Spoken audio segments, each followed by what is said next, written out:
আসসালামু আলাইকুম। ওয়ালাইকুম সালাম। কেমন আছেন? হ্যাঁ, ভালো আছি। ভালো আছেন? হ্যাঁ, ভালো আছি। আচ্ছা, কোথায় যাচ্ছেন? হ্যাঁ, আছি তো পুষ্করির ভার। মুশকিলিফা যাচ্ছেন? হ্যাঁ, হ্যাঁ। কি করতে যাচ্ছেন? এই দেখতে আইছি দেখতে আইছেন? ক্ষেত খামার। ক্ষেত খামার দেখতে আছেন না? হুম। আচ্ছা, আপনি যে ক্ষেত খামার কতটুকু জমি বলছেন? আমি বলছি ধরেন বিঘা তিনে আপনার নামটা কি? সরার সর্দার। সরোয়ার সর্দার। জি।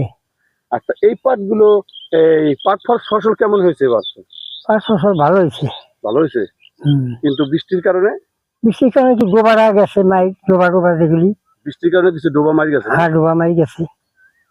যাই হোক, তাহলে কি মনে করেন যে এবছর পাটের ইনশাল্লাহ ভালো হবে? হ্যাঁ, ভালোই তাই তো? দেখা যায় আল্লাহর হুকুমে। আল্লাহর হুকুমে ভালো হবে। হ্যাঁ, আপনার নামটা হলো সরার সর্দার। সরোয়ার সর্দার। প্রিয় দর্শকবৃন্দ, আপনারা দেখতেছেন যে এই সেই সরোয়ার সর্দারের সেই দৃশ্য, যে সে কিভাবে তার কৃষিকাজ করে তাই আজকে জানলাম। দেখতে পাচ্ছেন পাড়ের সেই দৃশ্য এবং সাথে সে তার এই জমি চাষাবাদের কিছু দৃশ্য।